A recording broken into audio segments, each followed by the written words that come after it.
Hello everybody, how are you all doing?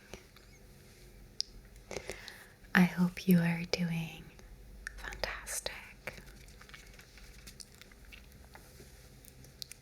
For today's video, I wanted to do part 2 of a video I had done a while back, a few weeks back, and I was talking about my PlayStation games.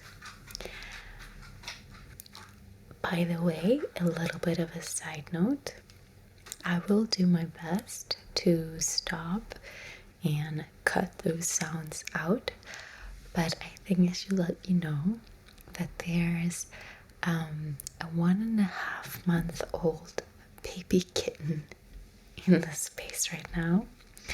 She is currently biting my toes.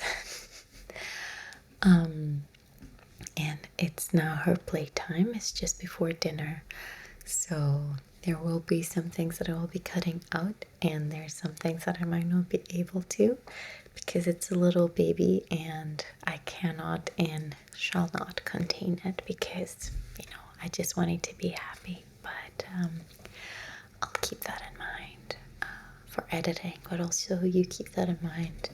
If you hear a little cat meowing or a little toes running on the floor, then you know what that is. So yeah, moving on.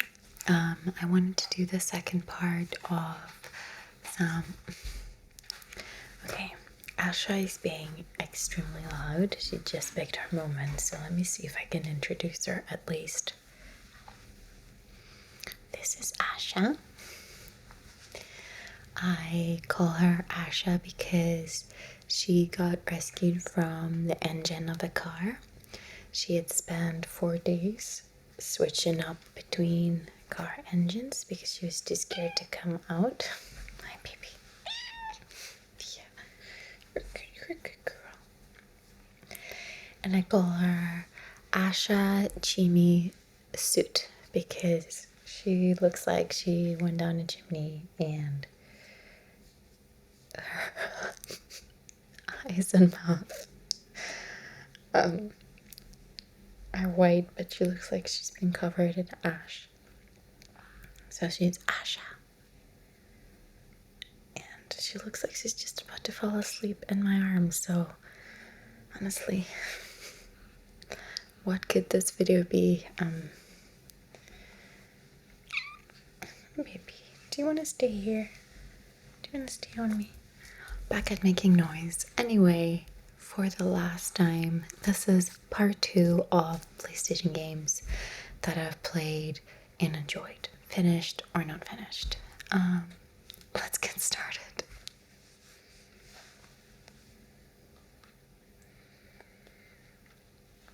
Okay, so the first game I would like to talk about is this. This one.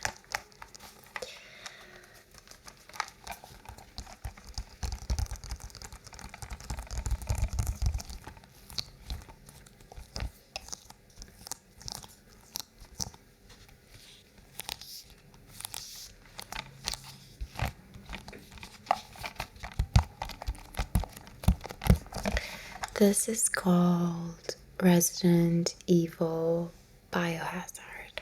I'm pretty sure we all know the Resident Evil series and the Resident Evil games. My first experience with Resident Evil is back in the day. I think it was the second one or the third one. And it was a family member had it on PS1, PS2, I can't even remember at this point. I remember we used to gather and it used to be super scary. Like, I was truly terrified of watching the game being played. And I think for me, this is one of the games that holds this sort of power where it can be a shared experience. Like, I don't mind being a backseat gamer, like a watcher, when it comes to these games because it's such an immersive experience and the stories are usually really interesting to follow, that just by the ambience, the scary ambience being built, it's enjoyable enough. You know what I mean? For this one, ironically, it was the first game that I got for the PS4.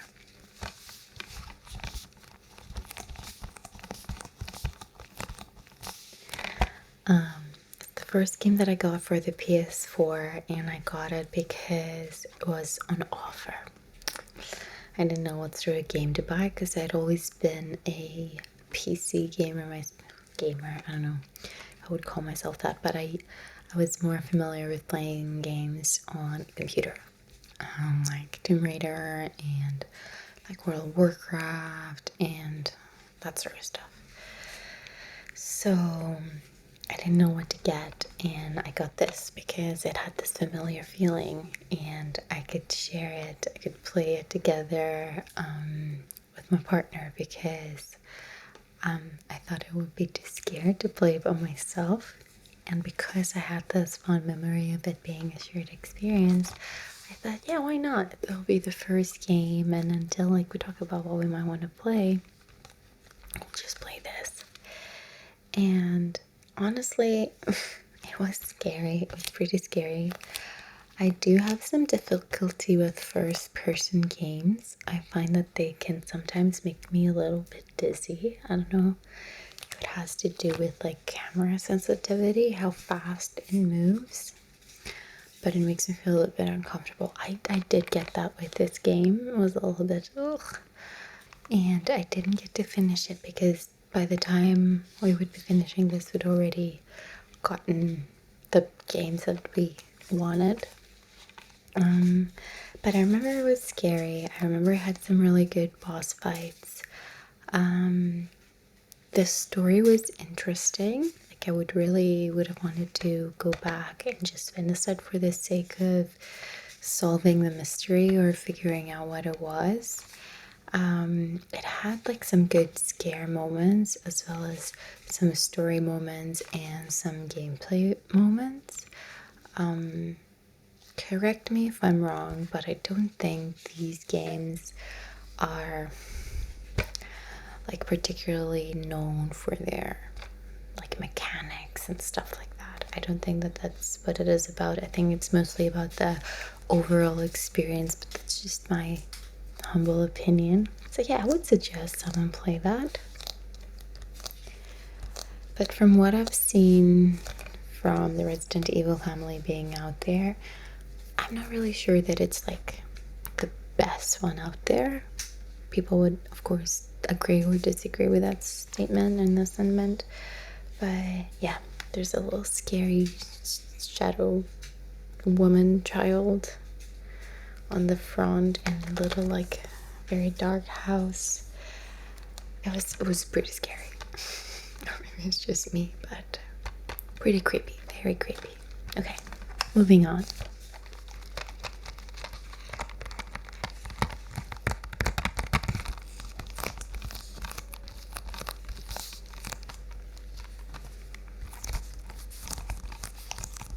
Okay, I started us off slow, like building up. I didn't want to start with this because I know there's a lot of opinions regarding this game, and let's just say I really like this game.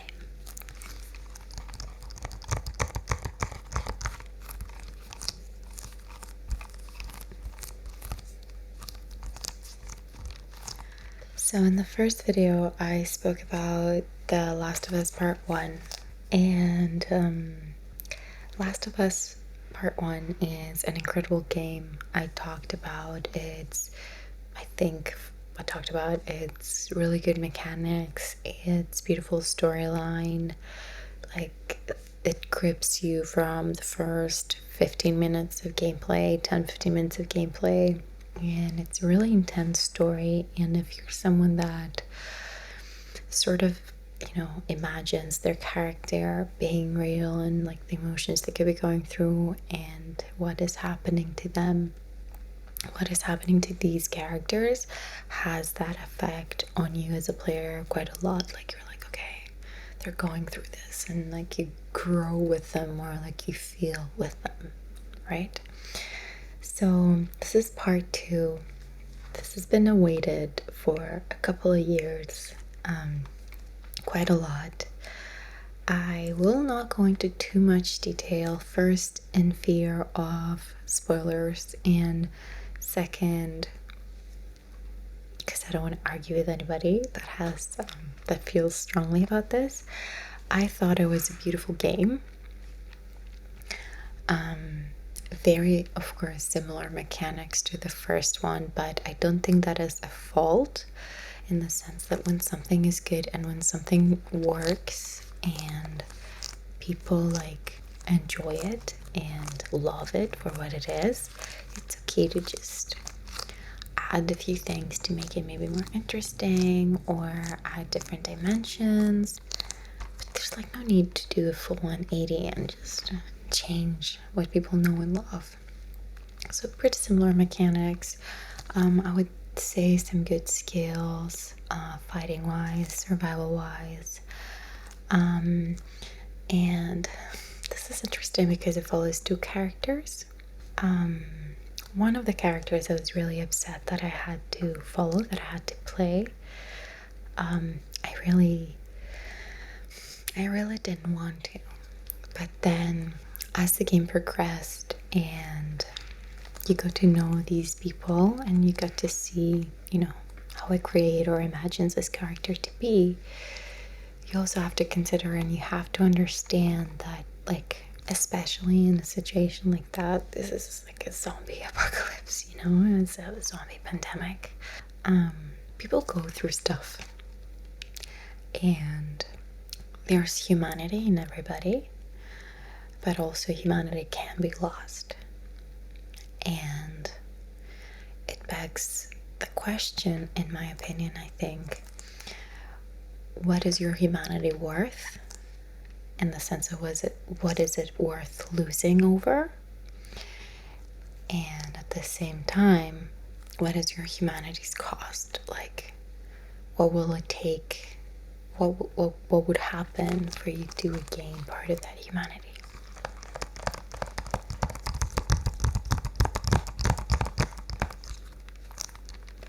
And this is as much as I would go into this. As far as the game goes, I enjoyed the mechanics, I enjoyed the survival. When I do like a game, I do want to finish it. I'm like one of those crazy people that will check all the drawers and the cabinets in a room if you can open them so I can collect everything. And this game gave me this. There was a lot of like interesting things and letters you could find, interesting backstories, good bosses, like good enemies, and it was truly just like a different look into what a world like this could turn into if something like this happened. I think it's not too far-fetched, considering how things can be even in the present. Let's move on.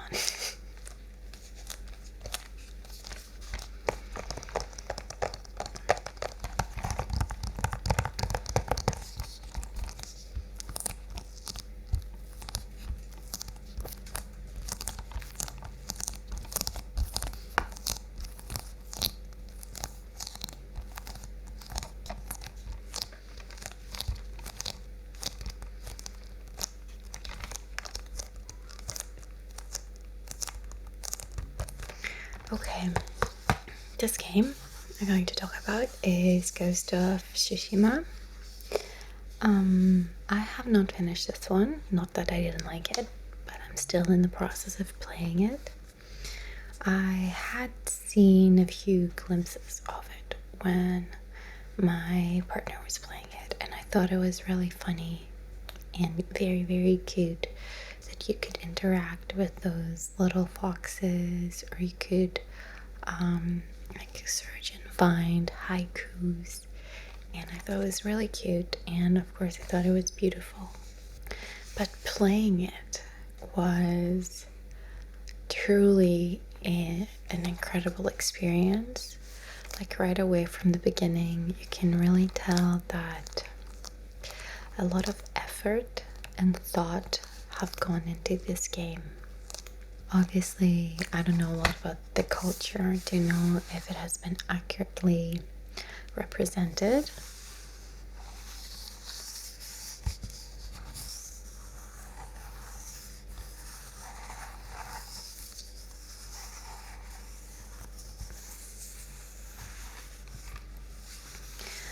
And like most games like this, it follows the main story in the form of quests. And through the main story and what is happening on the island of Tsushima, there's a lot of like side quests and side stories, but they take in the form of like legends and, like I already said, stories.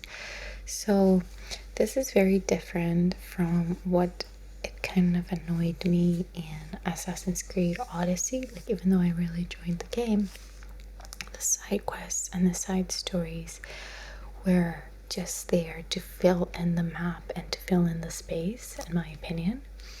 And after a while, if you're a finisher like me, and you want to go to all the question marks, do all the points, blah blah blah blah, it just became this thing where I would go fetch something, come back, go take it, come back, go take it, come back. And this game, its side stories are done in such a beautiful, beautiful way that you don't get that at all. You're like interested and invested, and it's not just something that you want to cross off the map of your list to get all, like, I don't know, the achievements and stuff, but something that you truly enjoy doing, or something that I truly enjoy doing anyway. Yeah, and it has a beautiful story. I'm not gonna go into it too much. More importantly, because this is also a game I got when I was living in the Netherlands. So surprisingly, the back has 4 languages. It has like Dutch, German, La tempesta sta arrivando, Italian, and French. And I don't want to do any spoilers. I could read a bit French, like a little French trigger. À la fin du XIIIe siècle, une impitoyable armée mongole envahit l'île de Tsushima dans le but de conquérir le reste du Japon.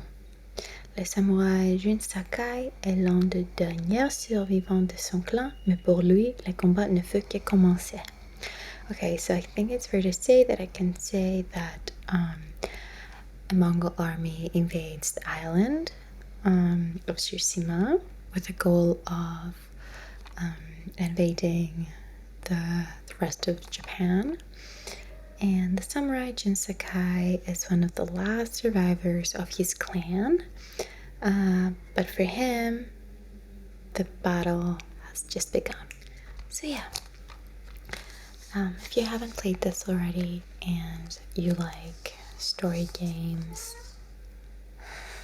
you have time on your hands and you enjoy beautiful visuals as well, and characters with interests and like behavior and all that sort of stuff, I suggest you play it. I love it. I can't wait to finish it. The DLC also came out, which explores a little different part in the island, and honestly, I can't wait to find some time to just get into it and finish it. So moving on.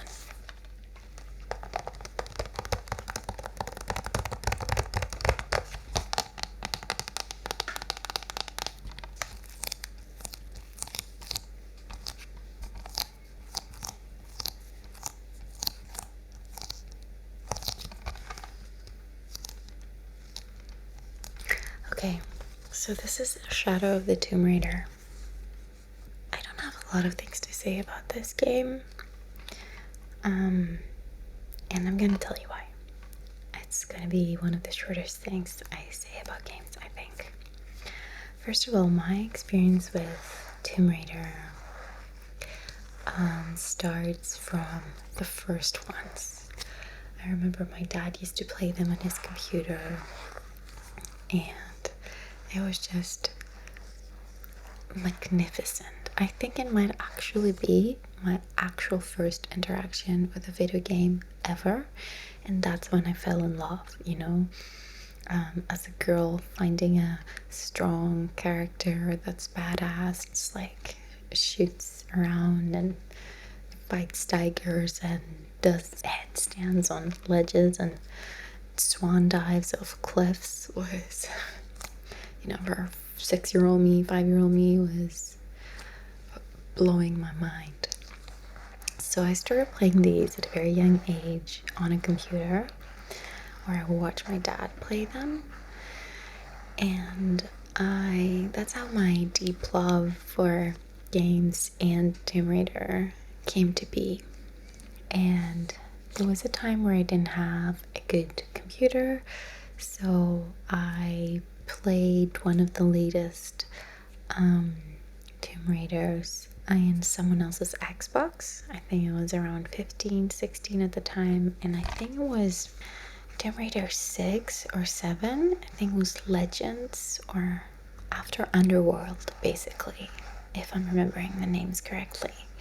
And she had already had like the revamp, because she has been changed as a character so many times. Like the first character that had her was, I think, Eidos. That is like very old school, and I said I want to speak about this too much. God.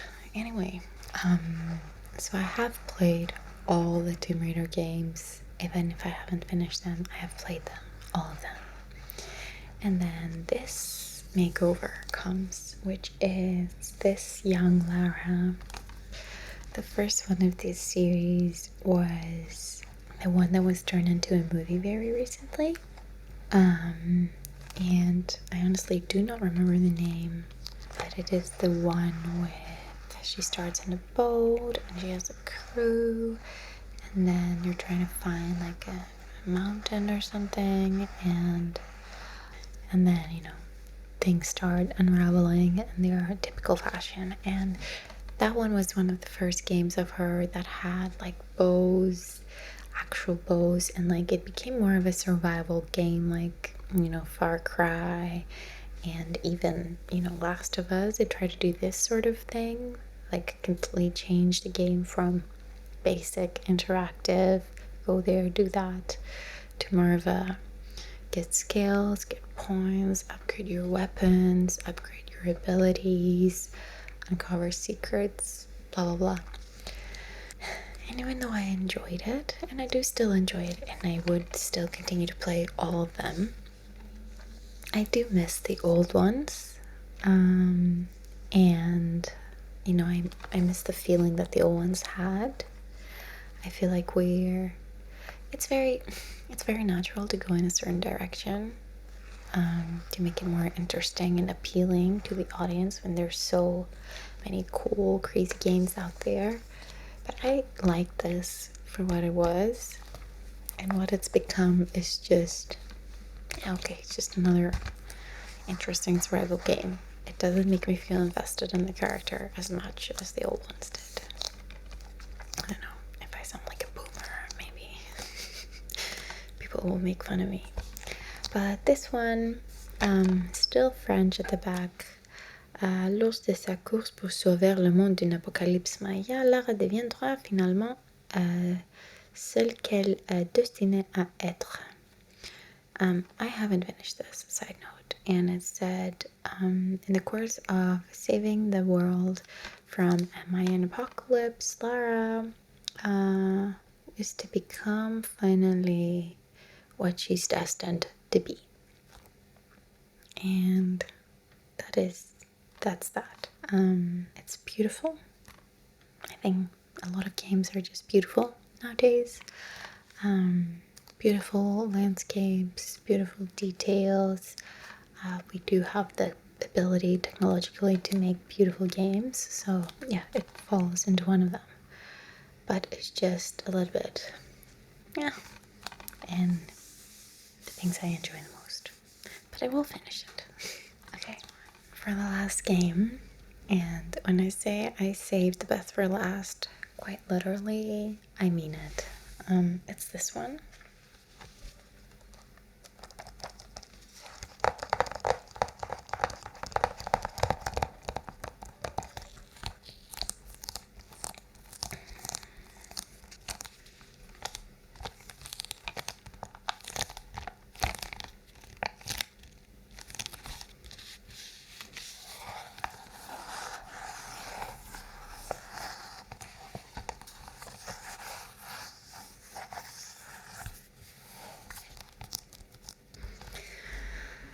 Okay,